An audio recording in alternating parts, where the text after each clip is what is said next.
I just watched that one go down. Boy, it really shot down too. Whoa, this one feels good.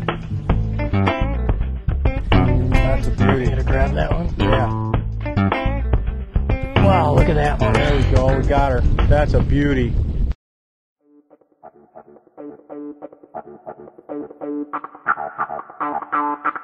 Oh man, Chris, did you see that thing cross that spoon? That is a nice fish. That's the one we're looking for.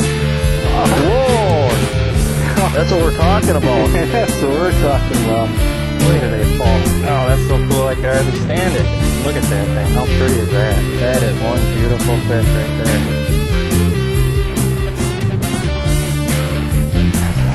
We got him that time.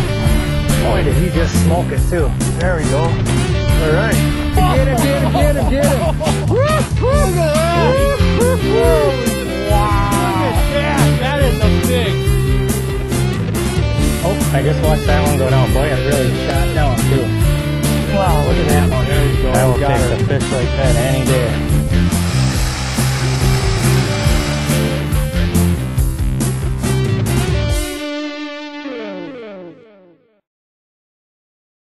Welcome to Advantage Angler. My name is Scott Biscobing. Today we're out here with pro staff member Jeff Teage, and we're after some springtime slab crappies. Isn't that right, Jeff?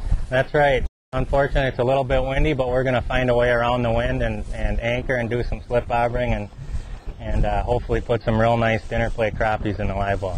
What kind of structure are we looking for today? Right now we're looking for, it's kind of the pre-spawn for these fish. They're moving onto these real shallow flats with pencil weeds. You can see we're right kind of in the middle of a pencil reed bed, and they're up here just kind of cruising right now. They haven't bedded up yet, but they're cruising through here looking for the areas to bed. So, you know, we're throwing out a bunch of slip bobbers and waiting for them to come through and hit our offering. The one thing to keep in mind to look for in an area like this is if you can find areas that have boulders in these reeds, rather than just a sand or a mud bottom. If you find a rock or some kind of boulders, the fish seem to gravitate towards that.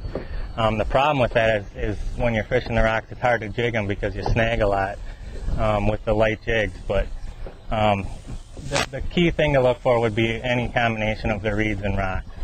Okay, so kind of find the spot on the spot if you can. Yeah, and you do that simply by fishing. With the wind like this, it's real hard to see the bottom. If it were flat calm, we could come out here and actually sight fish these fish. Just cruise around with the trolling motor and look for the rocks, look for the reeds, and then in turn find the fish. But the way this is setting up is we'll just have to anchor and fish a bunch of spots till we find them. If somebody wanted to get into this, what kind of rods and reels, a line, things like that would a person need to do to be successful at this?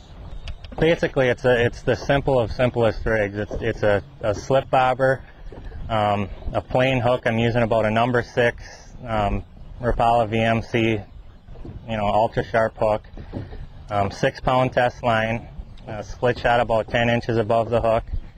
I set my stop knot. That's how deep we're catching those fish, about 3 feet. The water here is about 3.5 to 4 feet.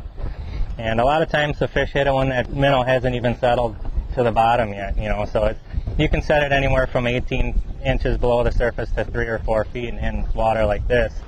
Basically, for those of you who don't know the mechanics of a slip bobber, it's a real simple rig. The float actually slides on the line.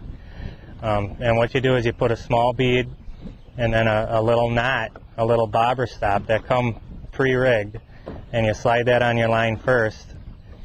And then what happens, the sinker takes the bait to the desired depth, and as soon as that stop hits the top of the bobber, it stands up. When it comes to the rod, basically I like a nice long rod to slip bobber. I use, actually this is one of my walleye rods.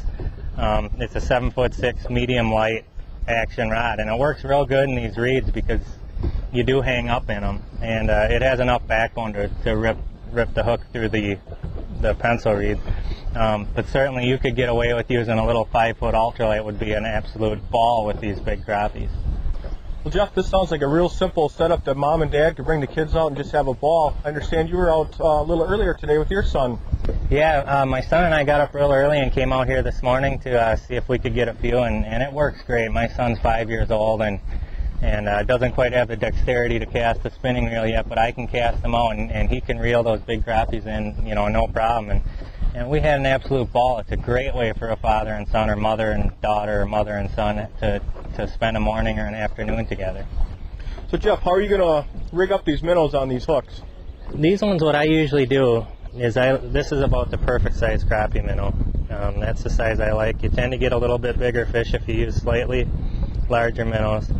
I hook them right under the dorsal fin like that, just so they I like them to kind of angle down more than balance them. The reason I do that is they seem to stay alive a little bit longer, and they also seem to swim. They're always fighting to kind of right themselves that way. From past experience of myself too, I think a lively minnow does a much better job than one that's kind of so-so. Yeah, no question. I constantly reel in my baits or my bobbers and check the minnow just to make sure it's down there doing its thing, swimming. You know, I don't think it's quite so important if you're fishing pike or something like that. You know, they're used to eating half-dead things, but crappies can be a little finicky, and they like that real lively wiggle. They like that nice lively minnow. Yep.